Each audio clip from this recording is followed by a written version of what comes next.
Aviso aos navegantes. Chegou a hora de cruzarmos o país visitando os museus.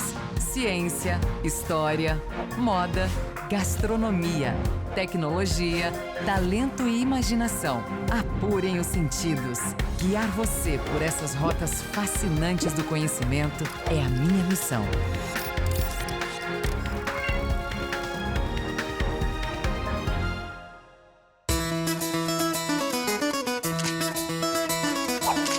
As gírias, dialetos, etnias e tradições revelam uma diversidade marcante na sociedade. E são essas diferenças que tornam cada canto de um país único.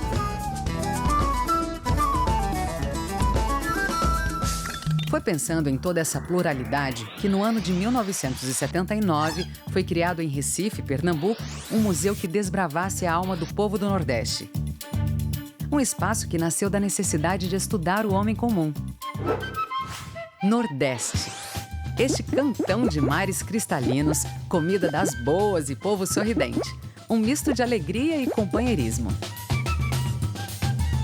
O homem do Nordeste. Quanta coisa para contar sobre ele.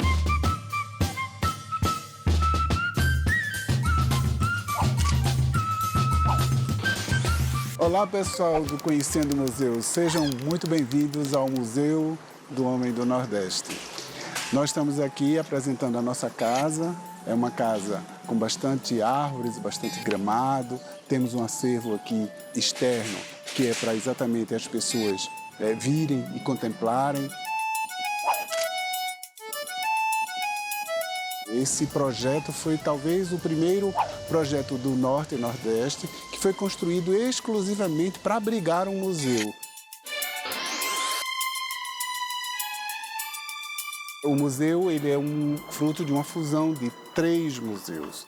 Do acervo do Museu de Antropologia vieram objetos indígenas, peças de manifestações afro-brasileiras, itens de habitantes da zona rural nordestina dos séculos XVIII e XIX, entre outros.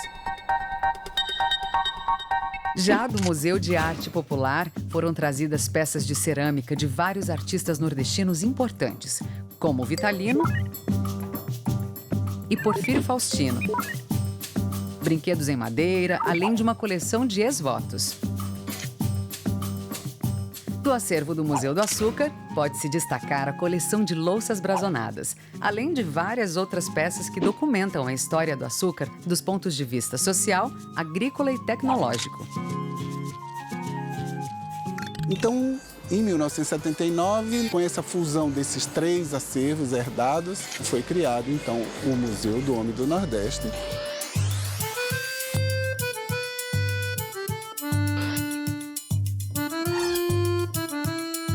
Olá, você sabe o que é isso aqui?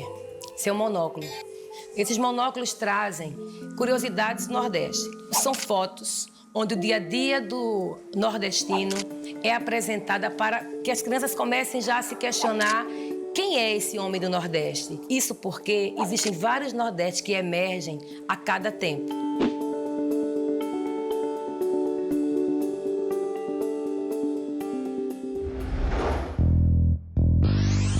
E a pergunta é: quem é o homem do Nordeste? O nosso museu é um museu que duvida. Ele pergunta muito mais do que responde. Por exemplo, nós não sabemos responder essa pergunta. Quem é o homem do Nordeste? Este homem existe como uma realidade concreta ou é apenas um conceito? A certeza que o museu tem é que o Nordeste é para nós um ponto cardeal, como é para todo mundo. Esse mapa aqui, ele tem uma proposta. Normalmente, até hoje, no imaginário nacional, as pessoas imaginam, muito equivocadamente, que o Nordeste exporta entregadores de pizza para a região Sudeste. Não é bem assim. O Nordeste é um continente. Ele começa no sul da Bahia, ele vai até o norte do Maranhão e nós somos 53 milhões de pessoas. Portanto, o Nordeste ele exporta calçados, ele exporta óleos minerais, ele exporta soja. São Nordestes que mostram situações de prosperidade, de afinidade com o terceiro milênio.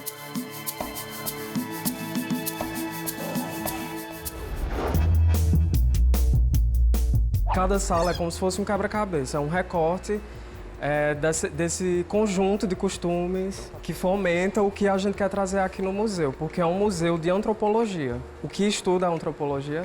O homem. Seja o modo que ele come, o que ele dorme, o que ele veste, o que ele escuta, enfim, é o conjunto desses costumes que fomenta o ser, né?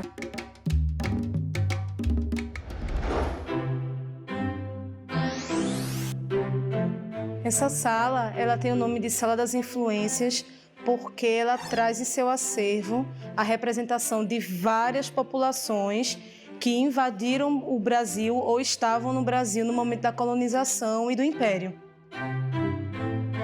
Esse trecho que a gente está aqui, por exemplo, ele representa um pouco da influência francesa.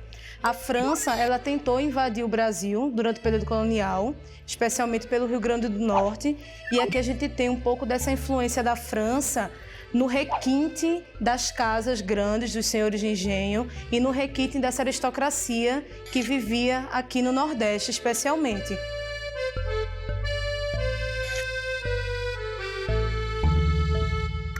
Então, a gente tem aqui também outras coisas, por exemplo, como a influência africana, né? A gente sabe que a população africana ela foi escravizada durante o período colonial, especialmente da África subsaariana. Então, a gente tem aqui no museu uma representação a partir de elementos culturais. E ao longo do museu, essa seção ela vai ser ampliada, né? Ela está aqui só como introdutória. Uma outra coisa que a gente tem aqui na Sala das Influências é a influência indígena, né? A rede está incorporada no cotidiano do nordestino até o momento atual. O museu também faz uma menção à influência holandesa. Porque no caso específico de Recife, a Holanda ela invadiu a cidade no século XVII e ficou aqui até a primeira metade do século XVII. E uma forma que a gente tem aqui no museu de demarcar essa influência é essa tapeçaria. Ela é uma réplica de uma tapeçaria que é conhecida como tapeçaria Gobelin. Então a gente tem uma estética de demonstração do Nordeste a partir de elementos holandeses. E uma outra coisa que a gente tem aqui também é a influência da Inglaterra. A Inglaterra, além de comandar o tráfico negreiro dessa mão de obra que vinha trabalhar aqui no Brasil, a gente tem a influência das comunicações aqui.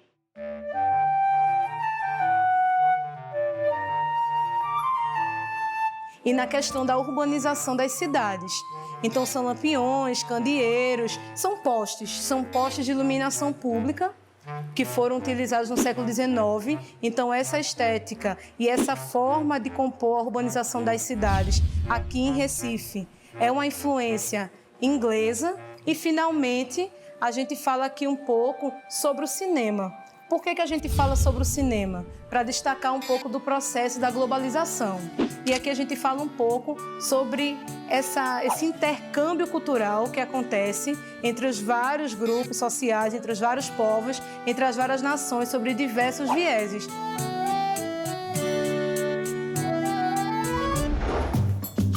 O Museu do Homem do Nordeste possui um acervo de 16 mil peças, que incluem desde delicados exemplares de arte plumária até moendas de pedra, todos criteriosamente documentados. O que vale a pena chamar a atenção é que as pessoas só veem o museu a parte da exposição. E todo museu tem um trabalho de bastidor, que basicamente é desenrolado dentro da reserva técnica.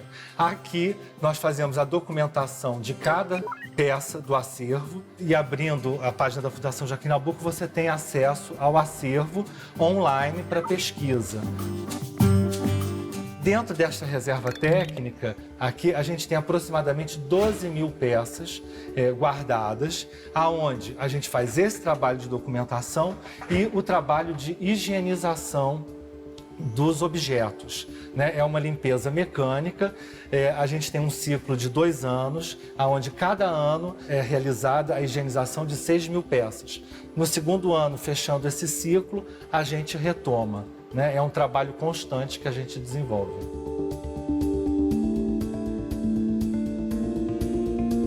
Assim como o ser humano, que tem um tempo de vida útil, os objetos também têm um tempo de vida útil.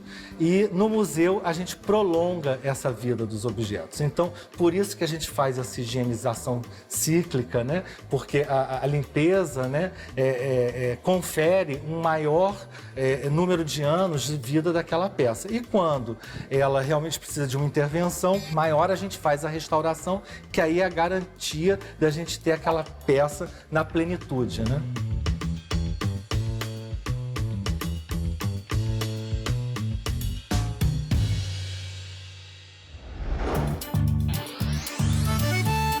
Vocês estão entrando agora na Sala Valdemar Valente, na exposição Abridores de Letras de Pernambuco. Quando a gente fala em exposição nos museus, é importante a gente ter em mente que, para a maioria do público, as exposições são o museu. É através delas que o museu traz suas inquietações, suas pesquisas e atualiza também seus discursos. A mostra ela traz ao público cartazes do comércio popular, a placa do amolador de tesoura, profissional informal. Para além desses objetos, ela apresenta a gente o universo do letreiramento, desse modo peculiar que o comércio informal mantém até hoje, de divulgar e promover seus produtos e serviços.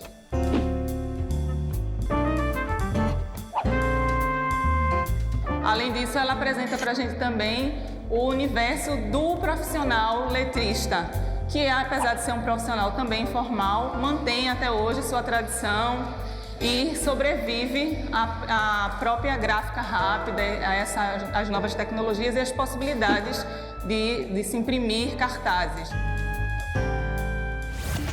No próximo bloco, vamos dar continuidade aos aspectos históricos e culturais que nos fazem refletir sobre um passado não muito distante. Conheceremos mais sobre o Homem do Nordeste daqui a pouco.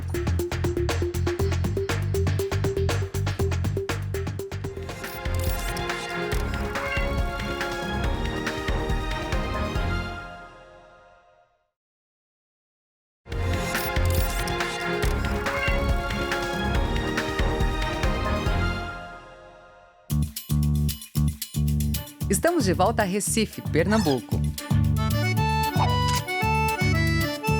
Hoje estamos conhecendo o Museu do Homem do Nordeste. O museu é o resultado da junção de 3 diferentes acervos: Museu de Arte Popular, Museu do Açúcar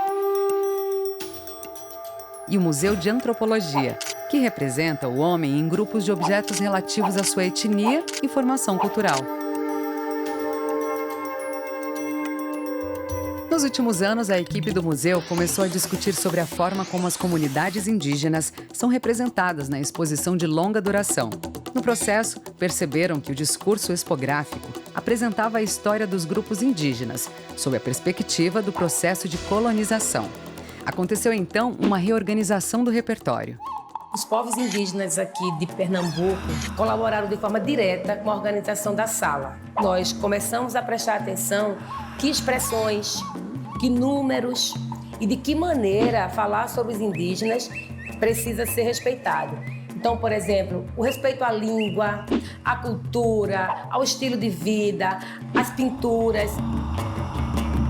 Temos aqui nessa sala uma das maiores contribuições que o contato entre educativo e o externo ao museu pode gerar, que é a gente começar a entender que falar de alguém, falar sobre alguém, exige que nós tenhamos respeito por essa fala. Chegamos a um período marcante da nossa história. A ambientação sonora do percussionista Naná Vasconcelos reproduz o barulho interno de um navio que transportava africanos escravizados. A proposta é provocar uma reflexão sobre o tema. Nós, no Museu do Homem do Nordeste, acreditamos que nós talvez possamos restituir aos descendentes dos africanos algumas coisas, mas não é possível restituir liberdade aos mortos. Isso aqui era um viramundo, um instrumento de suplício. E isso aqui, um açucareiro de ouro cravejado de safiras e rubis. Nós consideramos que, na verdade, o verdadeiro suplício era esse aqui.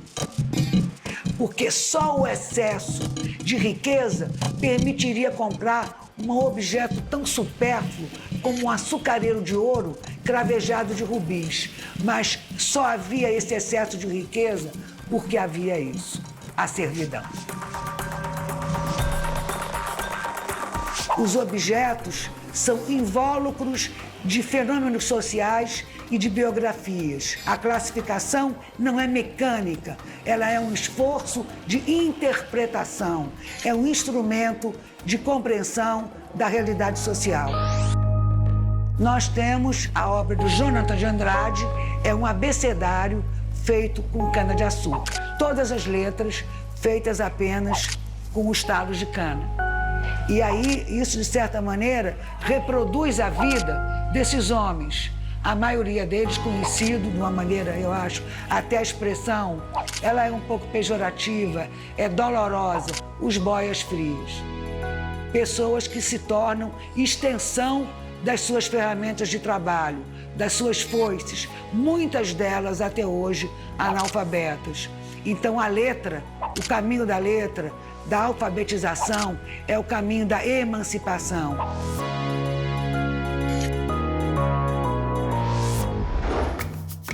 Aqui, objetos da época da civilização açucareira remontam à história de quando o Brasil, principalmente o Nordeste, produzia o açúcar bruto e seus derivados com base na servidão. Um grande problema, né, para os museus brasileiros, em especial para o Museu do Homem do Nordeste, é também como tratar esse assunto da escravidão, né? Então aqui a gente tem o tronco utilizado para o castigo desses escravos. Bem em frente a gente coloca elementos que falam sobre a resistência.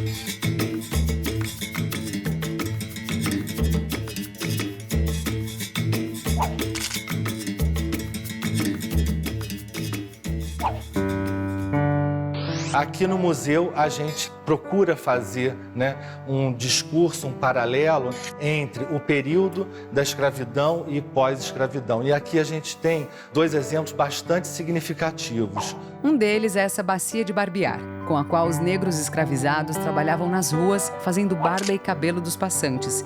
O dinheiro arrecadado ficava com o senhor de escravo. Pós-escravidão, a gente tem um exemplo aqui muito marcante, que é essa máquina de amolar facas, tesouras e alicates. Essa máquina era de um ambulante que vivia aqui nas redondezas do museu, oferecendo esse serviço. E então a gente colocou junto essas duas peças, que é para trazer uma reflexão de até que ponto acabou a servidão, até que ponto essa população ficou jogada à própria sorte.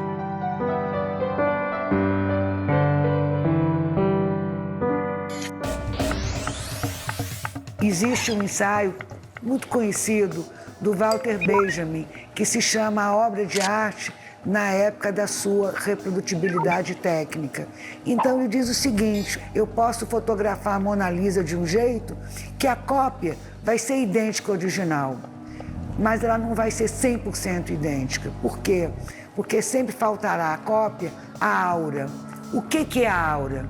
É a impregnação do olhar do espectador. A mesma coisa esse tacho. Está impregnado da memória de todos que trabalharam nele. A gente guarda esse tacho para estimular naqueles que estão vivos a gratidão por aqueles que estão mortos. É uma forma modesta, talvez insuficiente, de retribuir a esses grupos, entende, que vieram contrariados ao Brasil, mas que ajudaram a construir e a formar a nacionalidade brasileira, os africanos.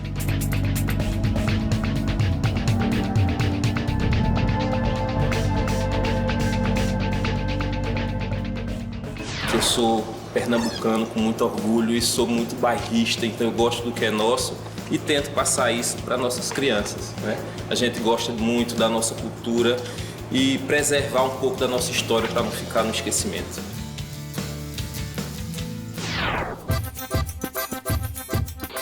Devido à formação do acervo, um dos museus que criaram o Museu do Homem do Nordeste, foram incorporados, é o Museu do Açúcar. E com isso a gente teve a incorporação de diversos objetos do cotidiano das casas grandes. Desde os utensílios e móveis da cozinha,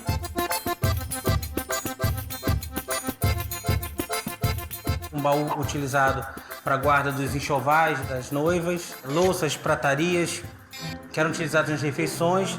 E aí eu destaco os polvilhadores de açúcar, que hoje em dia não mais feitos, e as louças brasonadas, com os brasões de diversos barões e pessoas da nobiliarquia brasileira. E se a gente for pensar a religião predominante na Casa Grande dos Senhores de Engenho, era a religião católica. Então nós temos imaginária vários santos, oratórios que ficavam no interior das residências, alguns móveis dos diversos cômodos das casas grandes e fragmentos da arquitetura dos engenhos, dando destaque às pinhas que ficavam na parte superior das residências.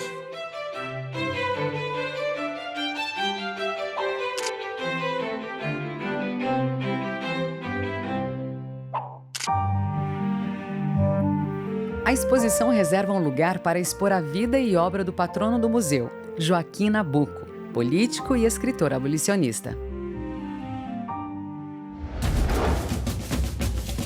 Essa sala é dedicada à tradição do maracatu, festa religiosa de origem africana.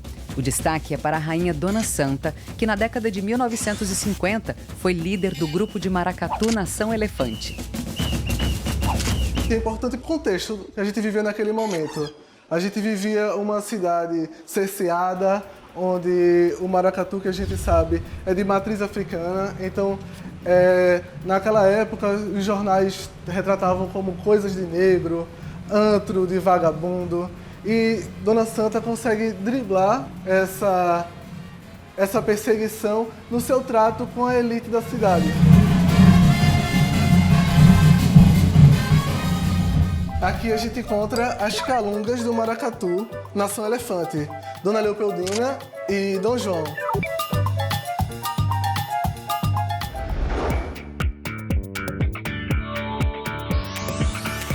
Esse aqui é o nosso corredor da fé, tá? Que ele se divide em dois momentos, uma parte mais cristã e outra dos orixás, das religiões afro-brasileiras. A gente vai ter nessa sala vários fragmentos de religiosidade que compõem esse Nordeste hoje, tá? Então, desde as religiões dos santos, dos orixás, né? Do candomblé, da umbanda, do espiritismo. Nessa sala aqui a gente vai ter um dos momentos mais conflituosos nos trabalhos educativos aqui no museu, porque é onde se tem mais resistência a ter contato com essa parte da cultura africana que, historicamente, foi bastante marginalizada e, com isso, trouxe resistências ao assunto em si.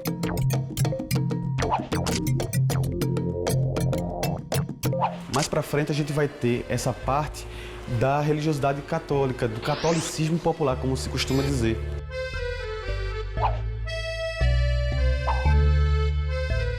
Esses são ex-votos, peças que representam pedidos alcançados por fiéis e que são entregues à igreja como gesto de retribuição.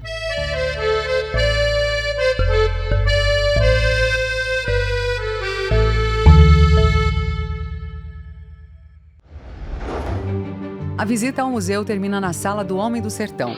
Aqui, a figura do vaqueiro ganha destaque para mostrar como a modernidade vem modificando os costumes, a cultura e a urbanização no Nordeste.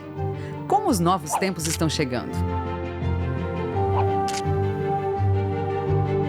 Esse é o nosso desafio no futuro. A gente pretende crescer a exposição, mostrar exatamente essa diversidade e essa modernização, vamos dizer, da cultura nordestina. O museu é um convite à reflexão da história da colonização do homem do Nordeste, sua origem, miscigenação, inventividade e forma de viver. Uma ênfase ao homem que desbravou, ajudou a construir uma nação e levou sua cultura aos 4 cantos do país. Quando vier ao Recife, conheça o Museu do Homem do Nordeste, no bairro Casa Forte. A nossa história está aqui, Até o próximo museu!